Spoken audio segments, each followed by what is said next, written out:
नमस्कार बच्चों। भारतेंदु पूर्व हिंदी गद्य पर प्रकाश डालिए। तो भारतेंदु से युग के आरंभ 1857 में था। उससे पूर्व गद्य का आरंभ हो गया था, गद्य में लिखना शुरू हो गया था। तो हिंदी गद्य की व्यवस्थित रूप खड़ी बोली की भाषा के रूप में प्रतिष्ठित हो जाने के बाद ही प्राप्त होता है। आज खड़ी बोली का विकसित रूप शुद्ध हिंदी का प्रतिष्ठित रूप है। सर्वप्रथम लल्लूलाल ये फोर्ट विलियम कॉलेज में अध्यापक थे, अंग्रेजों को हिंदी में शिक्षा देते थे। तो इन्होंने लल्लूलाल ने प्रेम सागर की रचना खड़ी बोली में की थी। तब से भारतेंदु से पूर्व गद्य का आरंभ हो गया था। इससे पूर्व खड़ी बोली गद्य का प्रयोग 18वीं शताब्दी के उत्तरार्ध में देखा जा सकता है। और पटियाला दरबार के एक राम प्रसाद निरंजनी थे, उन्होंने भाषा योग वशिष्ठ नामक ग्रंथ की रचना करी थी खड़ी बोली में। और ये 1866 में दौलत राम जैन ने पद्म पुराण की वचनिका नामक रचना लिखी थी। लेकिन खड़ी बोली गद्य के विकास में जो फोर्ट विलियम कॉलेज कलकत्ता है, इसका योगदान सराहनीय है, क्योंकि इसके अध्यक्ष थे गिलक्राइस्ट। इस कॉलेज के अध्यक्ष थे। उन्होंने लगभग 20 ग्रंथ लिखे और जिनका लक्ष्य था कि अंग्रेजी के माध्यम से हिंदी सिखाना। जो भी अंग्रेजी अधिकारी आते थे उन्हें फोर्ट विलियम कॉलेज में शिक्षा दी जाती थी और उनको हिंदी और भारतीय भाषाओं का ज्ञान कराया जाता था। तो इस कॉलेज के अध्यापक थे लल्लूलाल और सदन मिश्र, दो अध्यापक थे जिनका महत्वपूर्ण नाम है। तो लल्लूलाल ने प्रेम सागर की रचना की थी और सदन मिश्र ने नासिके तोपाख्यान की रचना की थी। इन दोनों ग्रंथों की भाषा निश्चय ही खड़ी बोली है, लेकिन इसमें थोड़ा ब्रज और पूर्वी भाषाओं के शब्दों का प्रयोग देखा जा सकता है। व्याकरण की दृष्टि से इस भाषा में अनेक त्रुटियां हैं, लेकिन फिर भी अरबी फारसी से बचा करके हिंदी लिखने का पहला प्रयास था इनका। और इंशाअल्लाह खां इस काल के एक अन्य लेखक हैं जिन्होंने रानी केतकी की कहानी लिखी थी 1800 ईस्वी में, खड़ी बोली गद्य में की थी। और कहानी की भाषा उस समय के पढ़े लिखे लोगों की भाषा लगती है। कुछ विद्वान रानी केतकी को हिंदी की प्रथम मौलिक कहानी मानते हैं। और मुंशी सदा सुखलाल एक अन्य लेखक थे। पहले ये उर्दू फारसी में शायरी करते थे, लेकिन बाद में खड़ी बोली में लिखना आरंभ कर दिया। इन्होंने श्रीमद् भगवत का सुख सागर के नाम से गद्यानुवाद किया है, यानी कि गद्य में अनुवाद किया है। इसी युग में हिंदी गद्य लेखन में ईसाई मिशनरियों ने भी अत्यधिक योगदान दिया है। जो बाइबल है ईसाई धर्म का, उसको हिंदी में अनुवाद करके हिंदी गद्य को विशेष बल मिला है। आगे चलकर स्वामी दयानंद ने हिंदी भाषा के गद्य को समृद्ध बनाने का प्रयास किया है। और इसी प्रकार भारतेंदु पूर्व युग में हिंदी गद्य लिखने के अनेक प्रयास हुए हैं। अब आता है आत्मकथा और जीवनी में उदाहरण देकर अंतर स्पष्ट कीजिए। ये प्रश्न कई बार आया है। तो आत्मकथा क्या होती है? जब लेखक स्वयं के जीवन की घटनाओं को लिखता है तो वह आत्मकथा होती है। जीवनी जब किसी दूसरे के जीवन की घटनाओं को लिखता है तो वह जीवनी बन जाती है। तो सतही तौर पर आम कथा और जीवनी एक ही गद्य विद्या लगती हैं, और इसलिए जीवनी का दूसरा नाम आत्मकथा भी कहा गया है, क्योंकि जीवनी में दूसरे की आत्मकथा लिखी जाती है। लेकिन दोनों में बड़ा भारी अंतर है। जब कोई दूसरा व्यक्ति किसी की जीवन गाथा को प्रस्तुत करता है तो वह कृति जीवनी बन जाती है, जीवनी का रूप धारण करती है। और जीवनी में इतिहास, साहित्य और व्यक्ति की त्रिवेणी होती है, तीन चीजें मिलती हैं। अन्य शब्दों में हम कह सकते हैं कि जीवनी साहित्यिक रचना होते हुए भी व्यक्ति विशेष की जीवन गाथा का ऐतिहासिक अध्ययन है। परंतु जब कोई व्यक्ति किसी अन्य की जीवनी न लिखकर अपने जीवन की घटनाओं को लिखता है तो उसे हम आत्मकथा कहते हैं। यह अंतर है आत्मकथा का। सच्चाई तो यह है कि मानव जितना स्वयं को जानता है उतना दूसरा उसे कोई नहीं जान सकता। यदि आत्मकथा लेखक ईमानदारी से आत्माभिव्यक्ति अपने जीवन की सभी घटनाओं को लिखे, अच्छाई और बुराइयों के बारे में करे तो साहित्य का उद्देश्य अपने आप पूरा हो जाता है। साहित्य का उद्देश्य मानव मन के अंतःकरण का अध्ययन करना है। यदि आत्मकथा लेखक यह करे तो वह सचमुच एक महान उपलब्धि होगी। लेकिन आत्मकथा लिखना कोई आसान काम नहीं, क्योंकि कोई भी लेखक अपने गुणों को प्रकाश में लाने के लिए आत्मकथा लिखता है तो वह रचना आत्मस्तुति में दोष से ग्रस्त हो जाती है, यानी कि अपनी बढ़ाई करे जाता, अपनी बुराई की तरफ ध्यान नहीं देता। यदि वह अपने दोषों को प्रकाश में लाता है तो आत्मनिंदा का भय बना रहता है, कहीं उसी की बुराई न। जीवनी लेखक किसी आदर्श महापुरुष के जीवन को अपनी रचना का आधार बनाता है, लेकिन आत्मकथा में लेखक अपने जीवन गाथा को ईमानदारी से प्रस्तुत करता है। जीवनी में चरित्र नायक की सामान्य या छोटी से छोटी बात को भी महत्व दिया जाता है। आत्मकथा लेखक अपने जीवन के गुण दोषों को प्रामाणिकता के साथ वर्णन करता है। जीवनी में लेखक चरित्र नायक के प्रति अंधी श्रद्धा और उपेक्षा से स्वयं को मुक्त रखता है।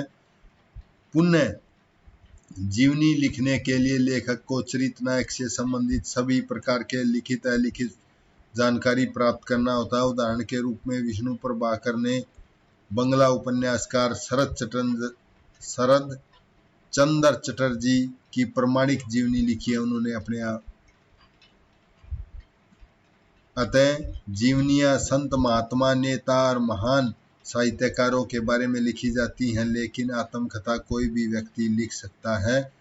महान साहित्यकार द्वारा लिखी गई आत्मकथा काफी प्रभावशाली बन पड़ी है। इस संदर्भ में हरिवंश राय बच्चन द्वारा लिखी गई आत्मकथा ने इस विद्या को नए आयाम दिए हैं। क्या भूलूं क्या याद करूं, नीड़ का निर्माण, फिर बसेरे से दूर, 10 द्वार से सोपान तक 4 भागों में विभक्त है। ये हरिवंश राय बच्चन की आत्मकथा क्या भूलूं क्या याद करूं। अगला प्रश्न है, नाटक और एकांकी का अंतर स्पष्ट किए। नाटक क्या होता है? नाटक में बड़ी घटना होती है, एकांकी में एक घटना का वर्णन किया जाता है, एक दृश्य का, छोटी होती है। तो नाटक और एकांकी दोनों ही दृश्य यानी मंच पर देखे जाने वाले साहित्य की गिनती की जाती है। दृश्य साहित्य के 2 प्रमुख मंचीय दृश्य विद्यमान हैं, लेकिन नाटक और एकांकी के स्वरूप, विधान और संरचना प्रक्रिया में मौलिक अंतर है। देखने में तो दोनों के विधायक तत्व लगभग एक जैसे हैं, लेकिन उन तत्वों की योजना और रूपायन माने उसका रूपायन करना, उसकी रचना करना में स्पष्ट अंतर देखा जा सकता है। रामचरण महेंद्र ने लिखा है, एकांकी न तो बड़े नाटक का संक्षिप्त रूप है, संक्षिप्त माने छोटा रूप है, न ही कहानी या संप्रेषण ही, यह तो एक घटना का वर्णन है। जिस प्रकार उपन्यास, कहानी, प्रबंध और मुक्तक काव्य तत्व भिन्न है, उसी प्रकार नाटक और एकांकी भी आपस में भिन्न है। एकांकी एकत्व की सीमा से बाहर नहीं जा सकती, एकत्व मतलब एक ही घटना से बाहर नहीं जा सकती, जबकि नाटक में बहुत्व रहा करता है। एकांकी जीवन के एक पहलू की थोड़े समय में स्पष्ट और प्रभावी झांकी प्रस्तुत कर देता है। बहुलता और जटिलता के लिए कोई स्थान नहीं है, लेकिन नाटक जीवन के अनेक पहलुओं को लेकर लिखा जाता है। इसके अनेक मोड़ होते हैं, अनेक स्थितियां होती हैं। तो एकांकी में अधिक विस्तार के लिए कोई स्थान नहीं है, इसमें पात्रों की संख्या भी थोड़ी होती है। इसके विपरीत नाटक में कथानक का क्रमशः विकास दिखाने के लिए पर्याप्त समय और स्थान रहता है। नाटक में बड़ा होता है, इसमें पात्रों की संख्या अधिक होती है। एकांकी आरंभ होते ही चरम परिणति यानी लास्ट की ओर तीव्र गति से भागने लगती है, यानी कि समाप्ति की ओर भागने लगती है। लेकिन नाटक में गति विकास की प्रक्रिया बहुमुखी होती है, इसलिए वह धीमी गति से आगे चलता है। अभिनय की दृष्टि से एकांकी की समय सीमा 15 मिनट से लेकर के 1 घंटे तक की हो सकती है, लेकिन नाटक का समय 2-2.5 घंटे या 3 घंटे तक का होता है। एकांकी तीव्रता के साथ संक्षिप्तता का होना भी अनिवार्य है। संक्षिप्तता माने छोटे रूप में, और एकांकी में चरित्र और कथ्य बाण के समान धनुष से निकलकर तत्काल अपने लक्ष्य बिंदु पर पहुंच जाते हैं, लेकिन नाटक में लक्ष्य तक पहुंचने में काफी समय लगता है। आलोचकों ने एकांकी की तुलना एक मेघखंड से की है, जो तत्काल बरसकर पृथ्वी के एक भाग को जल से परिपूर्ण कर देता, लेकिन नाटक आकाश में फैले हुए उन बादलों के समान है जो चारों ओर उमड़ घुमड़ करके आंधी तूफान बिजली कड़क के पश्चात बरसते हैं। एकांकी और नाटक में यही मौलिक अंतर है। एकांकी संक्षिप्त है, नाटक विस्तृत है, बड़ा है, एकांकी छोटी है। अब अगला प्रश्न है यात्रा वृत्तांत। यात्रा साहित्य के विकास पर टिप्पणी लिखिए। यात्रा क्या है?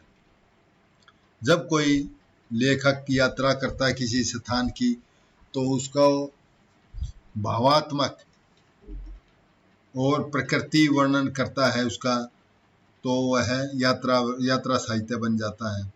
अन्य गद्य विद्याओं के समान यात्रा वृत्तांत का आरंभ भारतेंदु युग से आरंभ माना जाता है। स्वयं भारतेंदु ने कवि वचन सुधा पत्रिका में अनेक यात्रा वृत्तांत प्रकाशित किए हैं। इनमें लखनऊ की यात्रा, सरयू पार की यात्रा प्रसिद्ध यात्रा वृत्तांत है। इसी प्रकार प्रताप नारायण मिश्र के विलायत की यात्रा, बालकृष्ण भट्ट ने गया की यात्रा लिखी है।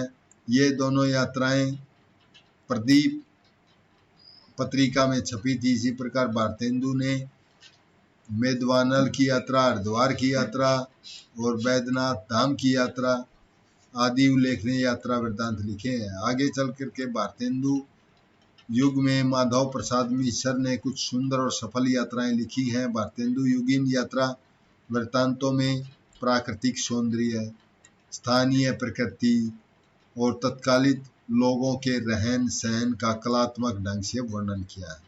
द्विवेदी युग में काफी संख्या में यात्रा वृत्तांत लिखे हैं, जैसे श्रीमती हरदेवी ने मेरी लंदन यात्रा, दामोदर शास्त्री ने मेरी पूर्व दिग यात्रा, तोताराम वर्मा ने मेरी दक्षिणी यात्रा, श्रीधर पाठक ने देहरादून शिमला की यात्रा, गोपाल राम गैमेरी ने लंका की यात्रा का विवरण दिया है। देवी प्रसाद खत्री की बद्री का आश्रम की यात्रा प्रसिद्ध है। इसी प्रकार सत्यदेव परिव्राजक ने 3 यात्रा वृत्तांत लिखे हैं, जैसे मेरी अमेरिका की दिग्दर्शन भ्रमण और मेरी कैलाश यात्रा और मेरी जर्मन यात्रा। तो इनमें राहुल सांस्कृतन और शिवनंदन साय काका कालेकर की यात्राएं विशेष रूप से उल्लेखनीय हैं। बीए फाइनल में राहुल सांस्कृतन की तिब्बत की यात्रा आएगी। तो राहुल सांस्कृतन ने तिब्बत यात्रा, मेरी लद्दाख यात्रा, किन्नर देश में कैलाश मानसरोवर यात्राएं लिखी हैं।